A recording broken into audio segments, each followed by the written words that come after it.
Sur ses réseaux sociaux, Marjane Satrapi ne cachait pas sa tristesse. Un peu plus d'un an après le décès de son mari et l'amour de sa vie, Mathias Ripa, l'artiste franco-iranienne est morte de chagrin à Paris. Elle, qui a toujours voulu rentrer dans son pays, l'Iran.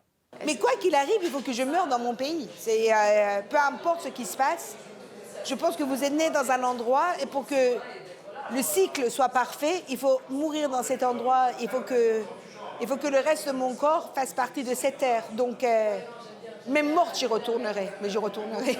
Exilée en France depuis 1994, puis naturalisée française en 2006, elle avait connu la consécration avec la saga autobiographique Persépolis, dans laquelle elle raconte avec humour et tragédie son enfance en Iran, bousculée par la révolution islamique sous le joug des mollahs, avant de connaître l'exil encore adolescente en Europe.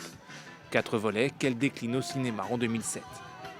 Moi, Marjane, future prophète, ai décidé que, premièrement, tout le monde doit avoir un bon comportement. Film qui lui vaudra le prix du jury du Festival de Cannes la même année. Suivront 5 autres films.